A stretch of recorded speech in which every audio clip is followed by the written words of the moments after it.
மனித நேயம்ங்கிறத பற்றி சொல்லுவாங்க. மனித நேயம் ஏன்னா ஒரு கணவன் கணவனாக இருக்கணும், மனைவி மனைவியாக இருக்கணும். ஒரு மனுஷன் இன்றைக்கி மனிதன் மனிதனாக இல்லை, மனித நேயம் குறைஞ்சி போச்சு. இது குடும்ப உறவுகள்லாம் ரொம்ப மாறி போச்சுன்னு சொல்ல. இப்போ நாகரிகத்தில் அப்படி தான் இருக்குது. ஒரு இதில் ஒருத்தன் என்ன பண்ணியிருக்கிறான், ஒரு சின்ன பையனை கொண்டு வந்தானா. ஒரு சின்ன பையன் பக்கத்தில் இருக்கான். ஒரு பெரியவர் கேட்டிருக்கார், யாரப்பா அந்த பையன் அப்படின்னு கேட்டிருக்கார்.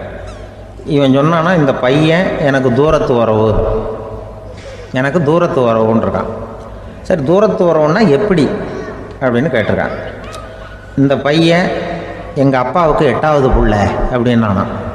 கூட பிறந்தவனே அவ்வளோ தூரமாக போயிட்டான், 8வதாக பிறந்தான். அப்படி இருக்குது குடும்ப உறவுகள்ங்கிறது. மனுஷனுக்கு வேல்யூ விஞ்ஞானம் எப்படி போட்டிருக்குன்னா, ஒரு மனித உடம்பில் இருக்கிற கால்சியத்தை மட்டும் தனியாக எடுத்தால் ஒரு சின்ன ரூமுக்கு வெள்ளை அடிக்கலாமா. ஒரு மனுஷ உடம்பில் இருக்கிற பாஸ்பரஸை மட்டும் தனியாக எடுத்தால் ஒரு 40 நெருப்பு குச்சி தயார் பண்ணலாம். ஒரு மனுஷ உடம்பில் இருக்கிற இந்த கொழுப்பு சத்தை மட்டும் தனியாக எடுத்தால் ஒரு 7-8 சோப்பு கட்டி தயார் பண்ணலாம். அதுமாதிரி ஒரு மனுஷ உடம்பில் இருக்கிற இரும்பு சத்தை மட்டும் தனியாக எடுத்தால் ஒரு 2 அங்குல ஆணி 2 செய்யலாம். இவ்வளவுக்கும் விலை போட்டால் 42 ரூபா 50 காசு. இதுதான் மனுஷனுக்கு விஞ்ஞானம் போட்டிருக்கிற விலை. அது எப்போ அது ஒசரும்னா, அவன் மனுஷனாக இருக்கிற வரைக்கும் இருக்கிறப்ப. அதுவும் செத்து போனால் அதுவும் கிடையாது, செத்து போனால் அதுவும் குறைஞ்சிரும். மிருகங்களுக்கெல்லாம் அப்படி இல்லை, செத்ததுக்கு அப்புறம் விலை கூடும். அங்கெல்லாம் எல்லா ஊர்லேயும் பார்த்திங்கன்னா உயிர் கோழி 50 ரூபா, உரிச்ச கோழி 60 ரூபான்னு போட்டிருக்கோம். செத்ததுக்கு அப்புறம் 10 ரூபா அதிகம். மனுஷனை நீ உயிர் மனுஷன் 42 ரூபா 50 காசு, செத்ததுக்கு அப்புறம் 52 ரூபான்னா நீயே வச்சுக்கிடாது, எனக்கு இது கண்டு போடும். அவன் எப்போ அவனுக்கு வேல்யூ கூடும்னா, மனிதன் மனிதனாக வாழும்பொழுது தான் வேல்யூ கூடும். குடும்பத்தில் அந்த பாசத்தோடு வாழணும்னு கடவுள்கிட்ட கேட்டு சொன்னாங்களே, அதுதான். இந்த சமூகங்கிறதும் ஒரு பெரிய குடும்பம்தான். அதனால தான் இந்த நாட்டுக்குள்ள பெருமையை எல்லாரும் ஒற்றுமையாக இருந்தால் எதையும் சாதிக்கலாம்ங்கிறது தான் இந்த நாட்டுக்குள்ள பெருமை. அப்படி நிரூபித்தோம். அதனால் சமூகங்கிறதும் ஒரு குடும்பம் மாதிரி இருக்கிறது தான் பெருசு. இப்போ சில இதெல்லாம் இப்போ ஜாதி மத வேறுபாடெல்லாம் நம்முடைய முன்னேற்றத்தை தடுக்கும். விலங்குகள் நம்மளோட மேலானது. அதான் ஒரு ஊரில் ஒரு சிவன் கோயில் இருந்து தான். சிவன் கோயிலில் அந்த புறாவெல்லாம் வளர்ந்துக்கிட்டு இருந்திருக்கு. அந்த மாடத்தில், சிவன் கோயில் மாடத்தில் புறாவெல்லாம் கூடியிருந்திருக்கு. உடனே அதுக்கு கும்பாபிஷேகம் பண்ணுறதுக்காக ஊரில் திட்டம் போட்டாங்க. சிவன் கோயிலுக்கு வெள்ளடிக்க ஆரம்பித்தாங்க. வர்ணம் பூச ஆரம்பித்ததும் அதுக்கு சாரம் கட்டுவாங்கள்ல, அந்த குச்சியெல்லாம் வச்சு சாரம் கட்டுவாங்க. உடனே இந்த புறாவெல்லாம் என்ன பண்ணிச்சான், இனிமேல் நம்ம இங்கே வெள்ளை அடிக்கிறாங்க, கும்பாபிஷேகம் வருது, நம்ம இங்கே குடியிருக்க முடியாது, எதிர்த்தாப்புல எங்கே போகலான்னு பார்த்துருக்கு. இந்த உயரம் கோபுரத்தில் இருந்த புறாவெல்லாம் எதிர்த்தாப்புல ஒரு மாதா கோயில் இருந்திருக்கு, சர்ச்சு. அங்கே சில மாடங்களில் புறாவெல்லாம் இருக்குது, சில மாடம் இருக்குது. உடனே நம்மளாம் அங்கே போய்டும் கொஞ்சம் காலத்துக்குன்னு எல்லாம் புறப்பட்டு இந்த மாதா கோயிலுக்கு போயிடுது. அங்கே போனால் அங்கே இருக்கிற புறாவோடு சேர்ந்து இதுவும் குடியிருந்துகிட்ருக்கு. கொஞ்ச நாள் என்னாச்சு, அங்கே கிறிஸ்மஸ் வந்துட்டுது. கிறிஸ்மஸ் வந்ததும் சரி, இங்கேயும் வெள்ளடிக்க ஆரம்பிக்கிறாங்க. நம்ம மறுபடியும் எங்கடா போகிறதுன்னு பார்த்தா, அங்கே இருக்கிற புறாவோட சேர்ந்து இதுவும் சேர்ந்து நேராக ஒரு பள்ளிவாசல் இருந்தது. எதுக்கு அங்கே இருக்கிற மாடத்தில் போய் அங்கே குடியேறிட்டுது எல்லாம். அங்கே போனால் அங்கே ரமலான் மாதம் ரம்ஜானுக்காக அதையும் புதுப்பிக்க ஆரம்பித்தாங்க. இது என்ன பண்ணுறதுன்னு சொல்லி இந்த 3 செட்டு புறாவும் சேர்ந்து என்ன பண்ணிச்சு, எங்கே போகலான்னு பார்த்தா மறுபடியும் அதுக்குள்ளே இந்த சிவன் கோயிலில் கும்பாபிஷேகம் முடிஞ்சிருக்கு. அங்கே போடுவோம் எல்லாருன்னு சொல்லி எல்லா புறாவும் அந்த சிவன் கோயிலுக்கு வந்துடுது. அங்கே போய் மாடத்தில் அதை குடியிருந்துட்டுது. அப்போ திடீர்னு ஒரு நாள் பார்த்தா ஒரே கலவரம் பூமியில் எல்லாம் ஒருத்தன் அருவாளை தூக்கிட்டு நிற்கிறான், குச்சி எடுத்து ஒருத்தனை சுட்டுக்கிறான். ஒரே கலவரம், சத்தம், ஒரே மத கலவரம் வந்துட்டுது ஊரில். அப்போது புறாவெல்லாம் மாடத்தில் இருந்துக்கிட்டு ஒரு குஞ்சு புறா அவங்க அம்மாட்ட கேட்டு தான், இது என்ன, இந்த மனுஷனுக்கு என்னாச்சு, அவன் கத்தியை தூக்கிட்டு நிற்கிறானே அப்படின்னு கேட்டு தான். ஒரு குஞ்சு புறா அவங்க அம்மாட்ட கேட்டுதான். அம்மா புறா. இப்போ அம்மா அந்த புறா சொல்லித்தான், மனுஷனுக்கு இப்போ மதம் பிடிச்சிருக்கு, அதான் கத்தியை தூக்கிட்டு நிற்கிறான் அப்படின்ருக்கு. இப்போ நமக்கெல்லாம் பிடிக்கலையே அப்படின்னு தான். அப்போ அந்த புறா சொல்லித்தான், அந்த பாருமா, நாம் இந்த சிவன் கோயிலில் இருந்தாலும் நமக்கு புறான்னு தான் பேர், இந்த மாதா கோயிலுக்கு போனாலும் நமக்கு புறான்னு தான் பேர், பள்ளிவாசலுக்கு போனாலும் நமக்கு புறான்னு தான் பேர். அந்த மனுஷன் அப்படி இல்லை. அவன் இங்கே இருக்கிற வரைக்கும் இந்துன்னு சொல்லுவான், அங்கே மாதா கோயில் இருந்தான்னா கிறிஸ்தவன்னு சொல்லுவான், பள்ளிவாசலில் இருந்தான்னா முஸ்லீம்னு சொல்லுவான். அப்போ குஞ்சு புறா அது என்ன இப்படி பண்ணுறாங்க மனுஷங்க, இப்போ அவங்கள விட நம்ம வசதி போல் இருக்க, நம்ம தேவலாம் போல் இருக்க அப்படின்னு தான் அந்த குஞ்சு புறா. அப்போ அந்த தாய் புறா சொல்லித்தான், உண்மைதான், அதனால தான் நம்ம மேலான இடத்துல இருக்கிறோம், அவன் கீழே நிற்கிறான் இன்னமும் அப்படின்னு சொல்லித்தான். இதுதான் அந்த குடும்பம்ங்கிறது, சமுதாயம்ங்கிறது ஒரு பெரிய குடும்பம். அது இந்த புறாக்கிட்டேருந்து மனுஷன் கற்றுக்க வேண்டியிருக்கு. அப்படி இருக்குது இன்றைக்கி மனுஷனுடைய நிலைமை. அதை புரிஞ்சுக்கணும். அப்படி தான் ஒவ்வொரு இதுலேயும் நாம் நடந்து கொள்ள வேண்டியிருக்குது. மிருகங்கள்டேருந்து கற்றுக்கிற வாய்ப்பெல்லாம் இருக்குது. அப்படி சொல்லுவாங்க. ஒரு பெரிய கிராமம், அந்த கிராமத்தில் ஒரு பண்ணையார் வீடு, அதுதான் அந்த கிராமத்திலேயே பெரிய வீடு. ஒரு நாள் ஒரு திருடன் அந்த கிராமத்துக்கு வந்தான். சுற்றி பார்த்தான். அந்த பண்ணையார் வீடு கண்ணில் பட்டுது. இன்னைக்கு ராத்திரி இந்த வீட்டில் தான் நம்ம தொழிலை ஆரம்பிக்கணும் அப்படின்னு சொல்லி அவன் முடிவு பண்ணிக்கிட்டான். ஏன்னா அதுதான் அந்த கிராமத்திலே கொஞ்சம் பெரிய வீடு, அங்கே தான் அவன் எதிர்பார்க்குறது ஏதாவது கிடைக்கும் அப்படிங்கிறது அவனுடைய முடிவு. நடு ராத்திரி அவன் மெதுவாக சுவரேறி குதித்து அந்த பெரிய வீட்டுக்குள்ளே புகுந்தான். அங்கே போய் பார்த்தா முக்கியமான இடங்கள்ல எல்லாம் காவலுக்கு ஆள் நின்றுக்கிட்டு இருக்கிறாங்க ராத்திரி நேரத்தில். சரி, இந்த வீட்டில் நம்மால் திருட முடியாது அப்படின்னு முடிவு பண்ணிட்டு மெதுவாக வந்த வழியிலேயே திரும்பி வந்தான். அந்த சமயத்தில் காலில் ஏதோ தட்டுப்பட்டுது. என்னது அப்படின்னு சொல்லி குனிஞ்சு பார்த்தா அங்கே ஒரு பெரிய வெங்காய மூட்டை அடுக்கி வச்சிருக்கிறாங்க. சரி, வந்ததுக்கு வெறுங்கையோடு திரும்ப வேண்டாமே அப்படின்னு சொல்லி கையில் இருந்த ஒரு பெரிய பை நிறைய அதை அள்ளி போட்டுக்கிட்டான். வெங்காயத்தை போட்டுக்கிட்டு புறப்படுற சமயத்தில் கப்புன்னு கழுத்தில் ஒரு கை விழுந்தது. ஆள் மாட்டிக்கிட்டான். அதாவது காவலாளிகள் அவனை பிடிச்சி வச்சுக்கிட்டாங்க. மறுநாள் காலையில் அந்த திருடனை பண்ணையார் முன்னாடி கொண்டுட்டு போய் நிறுத்தினாங்க. ஐயா, இந்த ஆள் ராத்திரி நம்ம வீட்டில் திருடுறதுக்காக வந்தான், வெங்காயத்தை அள்ளிட்டு புறப்படுறப்போ மாட்டிக்கிட்டான் அப்படின்னாங்க. அவர் பார்த்தார். என்னப்பா இவங்க சொல்கிறது உண்மைதானான்னு கேட்டார். ஆமான்னு ஒத்துக்கிட்டான் அந்த ஆள். பண்ணையார் அதுக்கப்புறம் கொஞ்சம் யோசனை பண்ணார். அப்புறமா தீர்ப்பு வழங்கினார். இதை பார்ப்பா, நீ இங்கே திருட வந்தது குற்றம். அதுக்காக நீ 100 ரூபாய் அபராதம் செலுத்தணும், அல்லது 100 கசையடிகள் வாங்கணும். அதுவும் இல்லைன்னா நீயே திருடுன அவ்வளவு வெங்காயத்தையும் பச்சையா என் கண் முன்னாடியே சாப்பிட்டுடணும். இதில் எந்த தண்டனையை ஏற்றுக்கிறது அப்படிங்கிறத பற்றி நீயே யோசனை பண்ணி முடிவு எடுத்துக்கலாம் அப்படின்னு சொல்லிவிட்டார். அதாவது இவனே முடிவு பண்ணிக்க வேண்டியது. 100 ரூபா பணம் கட்டுறியா, இல்லது சாட்டை அடி வாங்குறியா, அல்லது வெங்காயத்தை சாப்பிட்றியா, இதுதான் அவர் கொடுத்தது, நீயே முடிவு பண்ணி சொல்லுன்னு விட்டார். திருடன் கொஞ்சம் நேரம் யோசனை பண்ணி பார்த்தான். அவனுக்கு இருக்கிறதுலே ரொம்ப சுலபமாக தெரிஞ்சது இந்த வெங்காயத்தையே சாப்பிட்டுட்றேன்ட்டான். ஐயா, நான் இந்த வெங்காயத்தையே சாப்பிட்டுட்றேன், அதுதான் எனக்கு கொஞ்சம் சுலபமாக தெரியுதுன்னா சரின்னு விட்டார் பண்ணையார். அப்படியே எல்லாத்தையும் கொண்டு கொட்டினாங்க. ஒவ்வொன்றா எடுத்து சாப்பிட ஆரம்பித்தான். கொஞ்ச நேரம் சுவாரஸ்யமாக சாப்பிட்டான். அதுக்கப்புறம் வாய் எரிய ஆரம்பிச்சுட்டுது. கண்ணு ரெண்டும் செவந்து போச்சு. கண்ணில் இருந்து தார தாரையாக கண்ணீர் வழிய ஆரம்பிச்சுட்டுது. ஒரே எரிச்சல். அவனால் தாக்கு பிடிக்க முடியல. வெங்காயம் பாதி கூட தீரல. பார்த்தான், சரி இது நமக்கு சரிப்பட்டு வராது அப்படின்னு முடிவு பண்ணிக்கிட்டான். ஐயா, என்னை மன்னிச்சுக்கோங்க, இது என்னால் முடியாது போல இருக்கு, பேசாமல் எனக்கு 100 சாட்டை அடியை கொடுத்துருங்க அப்படின்னா. அவரும் சரின்னார். சாட்டை அடி விழ ஆரம்பிச்சது. அதுவும் ஆரம்பத்தில் ஒரு மாதிரியாக இருந்தது. ஒரு 60 அடிகள் விழுற வரைக்கும் தாங்கினான். அதுக்கு மேலே அவனால் முடியல, தாக்கு பிடிக்க முடியல. ஐயா, என்னை மன்னிச்சுக்கோங்க அப்படின்னு மறுபடியும் பண்ணையார் காலில் விழுந்தான். ஐயா, இதுவும் எனக்கு சரிப்பட்டு வராது போல இருக்கு, பேசாமல் 100 ரூபா அபராதமே கட்டிவிட்றேன் அப்படின்னா. அதே மாதிரி பணத்தை எடுத்து கொடுத்துட்டு அவன் பாட்டுக்கு போனான். இப்படி ஒரு கதை உண்டு. இந்த கதையை உலக புகழ்பெற்ற மனோதத்துவ மேதை எம். ஸ்காட் பெக் ஒரு உதாரணமாக எடுத்து சொல்கிறார். எதுக்காக அவர் எடுத்து சொல்கிறாருன்னா, இந்த முடிவெடுக்கும் திறன் அப்படிங்கிறத விளக்கிறதுக்காக. வாழ்க்கையில் முடிவெடுக்கிற திறன் நம்ம ஒவ்வொருத்தருக்கும் ரொம்ப அவசியம். எந்த சந்தர்ப்பத்தில் எப்படி முடிவெடுக்கிறோம் அப்படிங்கிறத வச்சு தான் நம்ம வாழ்க்கை அமையும். எவ்வளவு தான் பணம் இருந்தாலும் சரி, எவ்வளவு தான் படிச்சிருந்தாலும் சரி, இந்த முடிவெடுக்கிற திறன் சரியா இல்லைன்னா வாழ்க்கையில் பல சறுக்கல்களை சந்திக்க வேண்டியிருக்கும். நாம் முடிவுகள் எடுத்தால் அந்த முடிவுகளால் ஏற்படக்கூடிய விளைவுகளுக்கு நாம் பொறுப்பு ஏற்க வேண்டி இருக்குமே அப்படிங்கிற பயத்தினால முடிவெடுக்கிற அதிகாரத்தை பல சமயங்களில் நாம் மற்றவங்களுக்கு தாரவாத்து கொடுத்துட்றோம். நாமே முடிவெடுக்கக்கூடிய திறமையை வளர்த்துக்கிறது தான் ரொம்ப முக்கியம். ஒருத்தர் சொன்னார், சார், சின்ன சின்ன பிரச்சனைகள்ல எல்லாம் எங்கள் வீட்டில் என் மனைவி முடிவு எடுக்க விட்டுருவேன், பெரிய பிரச்சனைகள்ல எல்லாம் நான் தான் முடிவெடுப்பேன் அப்படின்னார். பரவாயில்லையே அப்படின்னு சொல்லி, சின்ன சின்ன பிரச்சனைகள்னா எதுங்க அப்படின்னு கேட்டேன்.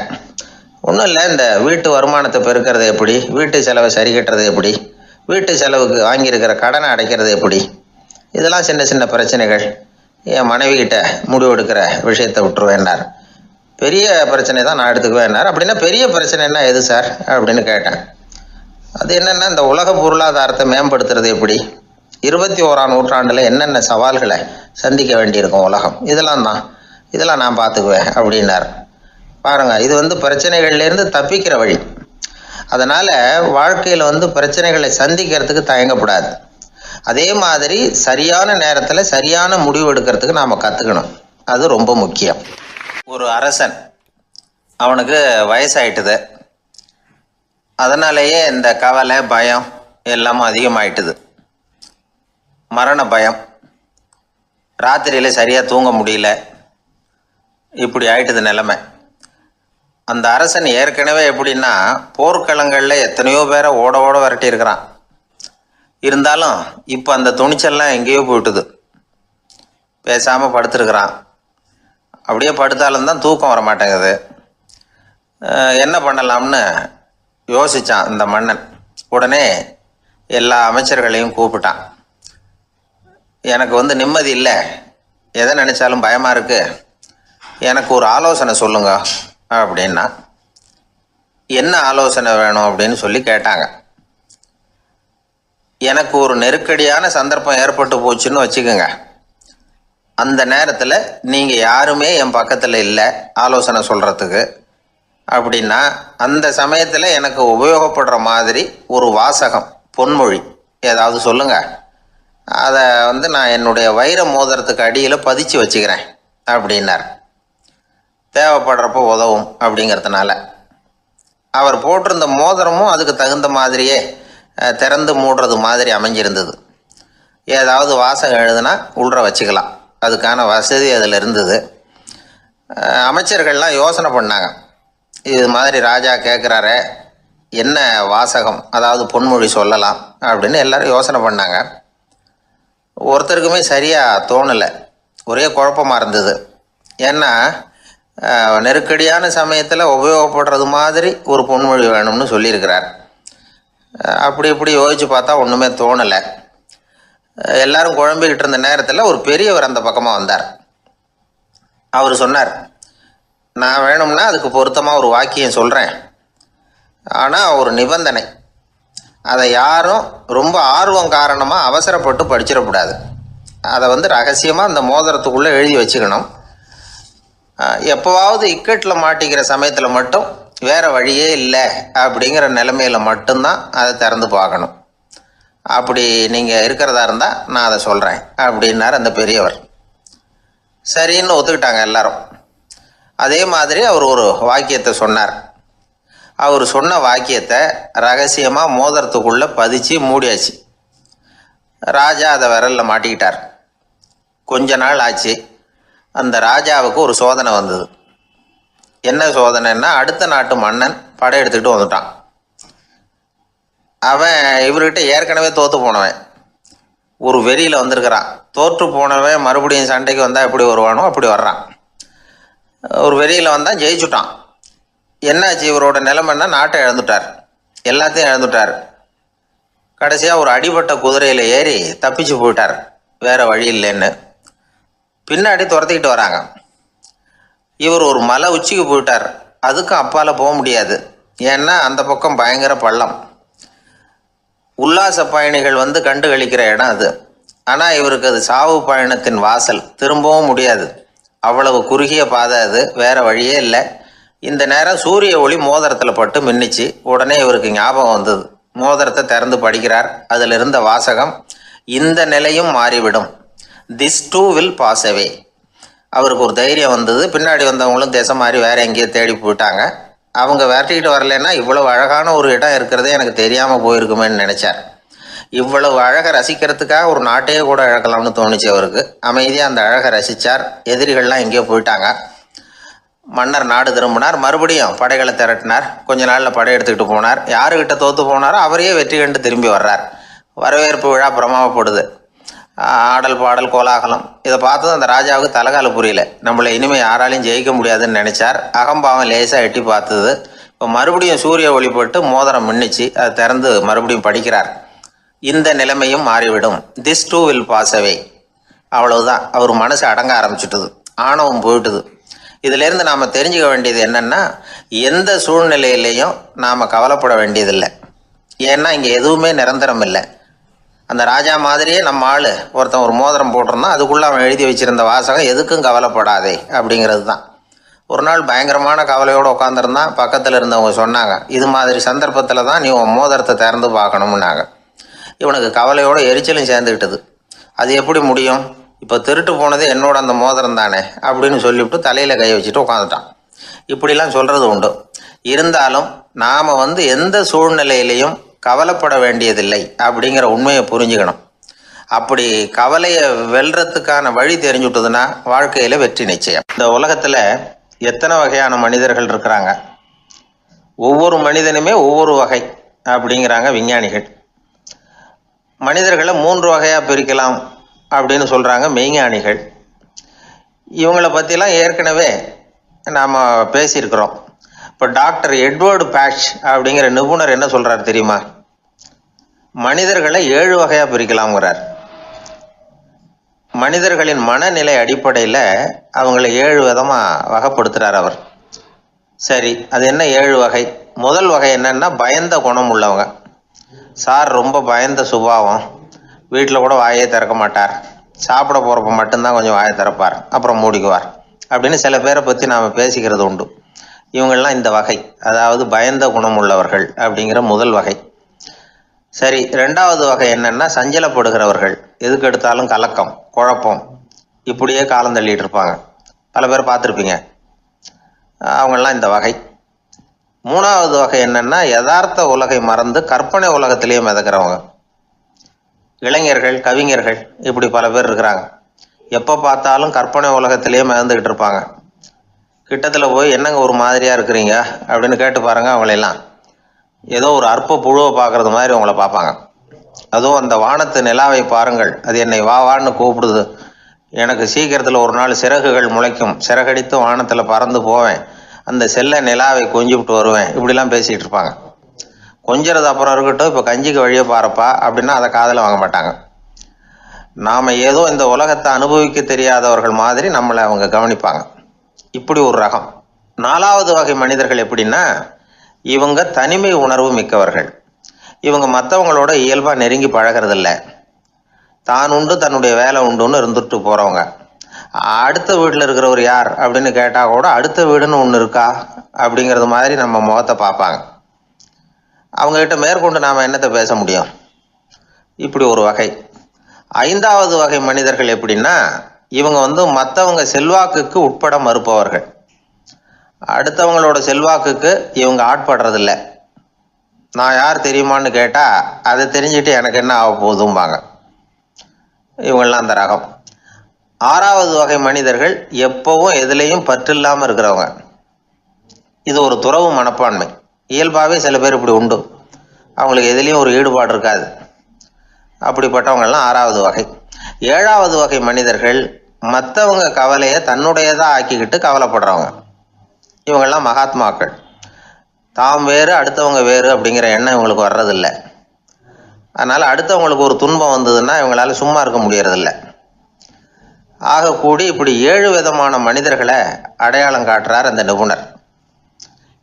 இதில் நாம் எந்த வகையில் வர்றோம் அப்படிங்கிறத நாம தான் அடையாளம் கண்டுபிடிக்கணும். எனக்கு தெரிஞ்ச ஒரு மனிதர் உண்டு. அவர் ஒரு வித்தியாசமான வகை. எதையும் நடைமுறை சாத்தியமாக சிந்திக்கிறவர். எப்பவும் அடுத்தவங்களும் நல்லா இருக்கணும், நாமும் நல்லா இருக்கணும் அப்படின்னு ஆசைப்படுறவர். அவருக்கு ஒரு சமயம் திடீர்னு உடம்பு சுகம் இல்லாமல் போயிட்டுது. டாக்டர்கிட்ட போனார், பணம் கொடுத்தார், வைத்தியம் பார்த்துக்கிட்டார். அவர் எழுதி கொடுத்த மருந்து சீட்டை வாங்கினார். ஒரு மருந்து கடைக்கு போனார், பணம் கொடுத்தார், மருந்து வாங்கினார். அதை எடுத்துகிட்டு வீட்டுக்கு வந்தார். அதுக்கப்புறம் அந்த மருந்து அவர் சாப்பிட்ணும்ல, சாப்பிடவே இல்லை, அப்படியே சும்மா வச்சுட்டார். அவரை பார்த்து கேட்டேன், ஏன் சார் இப்படி பண்ணுறீங்க, வீண் செலவு தானே இது, நீங்கள் ஏன் டாக்டர்கிட்ட போய் பணம் செலவு பண்ணினீங்கன்னு கேட்டேன். அவர் சொன்னார், டாக்டர் வாழணும் இல்லையா, அதனால தான் அப்படின்னார். சரி, அப்புறம் ஏன் மருந்து வாங்கினீங்க அப்படின்னு கேட்டேன்.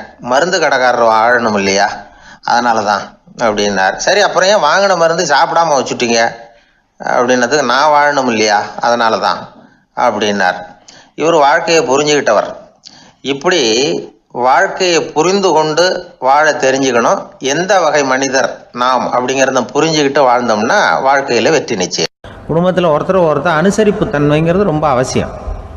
கணவன் மனைவின்னா அனுசரித்து போகணும்னு சொல்லுவாங்க. அதாவது ஒரு கணவன் அதுக்காக தான் அந்த காலத்துலலாம் ஒரு வீட்டுக்கு வந்து மாப்பிள்ளை தேடுறதுங்கிறது ஒரு பெரிய குடும்பத்தை நிர்வகிக்கிற அளவுக்கு ஒரு கணவனாக வரக்கூடிய எப்படி இருக்கணும் அப்படின்னா, அந்த காலத்தில் புலி வேட்டைக்கு போகணும். ஒரு பொண்ணுக்கு மாப்பிள்ளை தேடுறதுன்னா நம்ம தமிழ் பழக்கம் என்னென்னா, காட்டுக்கு போய் ஒரு புலியை வேட்டையாடிட்டு வரணும். அந்த புலி பல்லு அல்லது நகத்தை கொண்டுட்டு வரணும் அந்த இளைஞன். அதை வந்து வீட்டில் கொடுப்பான். அதை தான் கட்டி அதை வந்து இதாக கட்டுவாங்க, மாலையாக போடுவாங்க, தாலியாக கட்டுவாங்க. அதாவது வீரம் இருக்கா பையனுக்குன்னு பார்ப்பாங்க. ஒரு பொண்ணு வேணும்னா நீ முதல்ல வீட்டுக்கு பொண்ணு கேட்க போகக்கூடாது, காட்டுக்கு போகணும், போய் புளியை கொண்டு வா, அதுக்கப்புறம் தான் உனக்கு பொண்ணு அப்படின்னு சொல்லுவாங்க. இப்போவெல்லாம் ஏன் போகிறது இல்லைன்னா, இப்போலாம் ஒருத்தனை வந்து காட்டுக்கு போய் புலிப்பல் கொண்டு வான்னா புலி தான் மாப்பிள்ளையாக வரும். அதனால தான் இப்போ போகிறதில்ல யாரும் காட்டுக்கு. அப்போ வந்து பெண்களும் வந்து ரொம்ப வீரமாக இருந்தாங்க. பெண்கள் மூலம் அந்த காலத்தில் எப்படின்னா, முறத்தாலேயே புலியை துரத்துவாங்களாம். நம்ம பழைய பாட்டிலெல்லாம் பார்த்துருப்பீங்க, முறத்தால் புலியை விரட்டினாங்கன்னு வரும் பழைய பாட்டை. ஒரு அந்த அளவுக்கு பெண்களுக்கு வீரம். இப்போ கல்யாணம் ஆகி இந்த காலத்தில் ஒரு கணவனை வந்து விரட்டிட்டு வந்தாங்களாம் முறத்தை எடுத்துக்கிட்டு. ஒரு மனைவி அவன் பயந்துட்டு வெளில ஓடி வரான், பின்னாடி முறத்தை எடுத்துகிட்டு அந்த அம்மா ஓடி வருது. இவனை தனியாக பிடிச்சி கொண்டு போய், என்னப்பா இந்த மனைவிட்டு இப்படி பயந்து ஓடி வரையே, முறத்தால் துரத்துறா இப்படி வரையே அப்படின்னு தான் அவன் அப்படியே தடுமாறிக்கிட்டு, அதெல்லாம் ஒன்றும் இல்லை, அவன் என்னை புலியாக நினைக்கிறா அப்படின்னு ஒரு பெருமையாக சொல்லிட்டானான். அந்த காலத்தில் புலியை தான் முறத்தால் விரட்டினாங்க, இப்போ புருஷனை விரட்டுறாங்க அப்படின்னு சொல்லி. அப்படி அந்த காலத்தில் வந்து கணவனுக்கு ஒரு குடும்பத்தை நிர்வகிக்கிற திறமை இருக்கா, உடல் வலிமை தான் முக்கியம். இப்போ கூட மதுரை பக்கத்தில் ஐயாவுக்கு தெரியும், அந்த இளவட்டக்கல்லுன்னு ஒரு ஊருக்கு ஊர் எல்லையில் கிடக்கும். ஊர் எல்லையில் ஒரு பெரிய கல் கிடக்கும். அந்த ஊருக்கு பொண்ணு கேட்க போகிறவங்க அந்த கல்லை தலைக்கு மேலே தூக்கி காட்டணும், அப்படியே தூக்கி தலைக்கு மேலே வசதி கீழே போடணும். அந்த வலு இருந்தால் தான் நீங்கள் அந்த ஊருக்குள்ளேயே போகலாம், பொண்ணு கேட்குறதுக்கு போகலாம். இல்லைன்னா நீ திரும்பி போக வேண்டியதான். அந்த வலிமை இருக்கா மாப்பிள்ளைன்னு பார்க்குறாங்க. இளவட்டக்கல்லுன்னு பேர். அப்போ என்ன பண்ணாங்கன்னா, ஒரு 1000 வருஷத்துக்கு முன்னாடி அந்த கல்லை தலைக்கு மேலே தூக்கி கீழே போடுவாங்களாம். ஒரு 500 வருஷத்துக்கு முன்னாடி அப்படி கொஞ்சம் தூரம் இடுப்பு அளவுக்கு தூக்கி கீழே போட்டுக்கிட்டு இருந்துருக்குறாங்க. அதுக்கப்புறம் ஒரு 100 வருஷத்துக்கு முன்னாடியெல்லாம் அப்படி முழங்கால அளவுக்கு அப்படி தூக்கி போட்டால் போகிறோம்னு வச்சுருந்தாங்களாம். இப்போ நான் அந்த ஊருக்கு என் கூட பழனிசாமின்னு ஒருத்தர் இருக்கார். அவர் போய், உனக்கு எப்படிப்பா இந்த ஊரில் கல்யாணம் ஆச்சு அப்படின்னா, இப்போலாம் நாங்கள் தொட்டு கும்பிட்டா போகிறோம், அதை அசைக்கிறது கூட இல்லை. அப்படி ஆகிட்டுது. ஒரு குடும்பத்தை கணவனாக வரப்போகிறவனுக்கான தகுதி அந்த காலத்தில் அப்படி இருந்து தான். அப்படி வந்து கணவன் வந்து தேர்ந்தெடுக்கிறது, குடும்ப தலைவனை தேர்ந்தெடுக்கிறது ஒரு பெரிய காரியம். ஒரு பெரிய செல்வந்தர் போட்டி வச்சாராம், ஒரு நீச்சல் குளம், அதில் யார் வேணாலும் குதித்து அந்த பக்கம் போய் கரையேறலாம். அந்த நீச்சல் குளத்தில் விஷப்பாம்புலாம் கிடக்கு.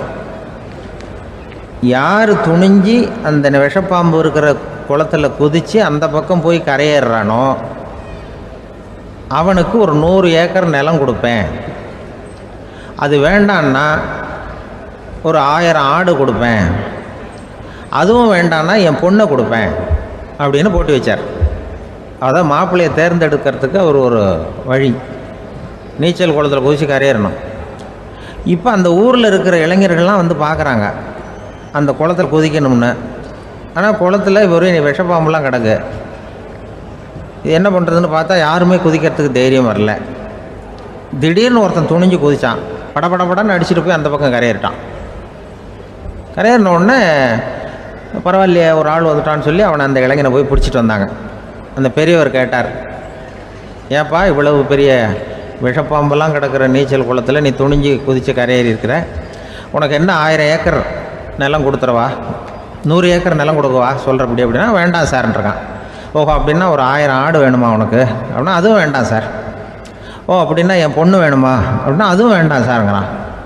அப்புறம் எதுக்குடா குதிச்சுன்ட்டு என்ன உனக்கு என்ன தான் வேணும் அப்படின்னு கேட்டிருக்காரு. என்னை எவன் பிடிச்சி தள்ளி விட்டவன்னு தெரியணும் அப்படின்ட்டுருக்கான். அதுக்காக அவன் பார்த்துருக்கான். அப்படி இருந்தால் தான் துணிச்சல் வரும் இந்த காலத்தில். எதுக்கு இவ்வளவு சங்கடம்லாம் வச்சாங்கன்னா, ஒரு குடும்பத்துக்கு தலைவராக வர வேண்டிய ஒரு ஆள், கணவனாக இருக்க வேண்டியவனுக்கு துணிச்சல் இருக்கா, தைரியம் இருக்கா அப்படிங்கிறது பார்க்குறதுக்காக இப்படிப்பட்ட தேர்வு முறைகள்லாம் வச்சுருந்தாங்க அந்த காலத்துலலாம். இப்போலாம் கல்யாணம் பண்ணுறது ஆளுக்கு நேரில் பார்க்காமலே கூட கல்யாணம் நடக்குது இன்டர்நெட்டில்.